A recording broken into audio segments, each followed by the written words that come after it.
సేవకి వాళ్ళు వినియోగించాల్సినటువంటి అవసరం ఉంటుంది. ఆ సమాజ సేవ ఏంటి? ఆరోగ్యము, విద్య, అలాగే వైద్యము. ఈ 3 రంగాల్లో వాళ్ళు ఖర్చు పెట్టాల్సి వస్తుంది.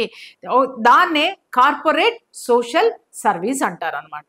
సో ఇలాంటి ఈ యొక్క పథకంలో ఇక్కడ పెద్ద ఎత్తున పెట్టుబడులు కానివ్వండి, ఇక్కడ వీళ్ళు చేసినటువంటి ఈ సోషల్ సర్వీస్ ఏదైతే ఉందో, ఈ కార్పొరేట్ సోషల్ సర్వీస్ ఏదైతే ఉందో అది ఎవరికి మాత్రమే వెళ్ళింది?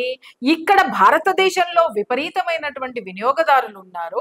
అలాగే వీళ్ళ నుంచి లాభాలు సంపాదించినటువంటి ఈ సంస్థ పూర్తిగా తన యొక్క సేవలన్నిటినీ కూడా ఒక వర్గానికి మాత్రమే, ముస్లిం వర్గానికి మాత్రమే వినియోగిస్తుంది. స్కాలర్షిప్లు కానివ్వండి, విద్య కానివ్వండి, వైద్యం కానివ్వండి. అయితే ఇవన్నీ కూడా విపరీతంగా బయటికి రావడం, సోషల్ మీడియాలో విపరీతంగా వైరల్ అవ్వడం, దాంతో ప్రజల్లో విపరీతమైనటువంటి కదలిక వచ్చింది. కదలిక రావడంతో ప్రతి ఒక్కళ్ళు గొంతు విప్పి కూడా బాయ్కాట్ మల్బార్ అని మాట్లాడుతున్నారు. దీన్ని నిజంగా ఖండించాల్సినటువంటి విషయం.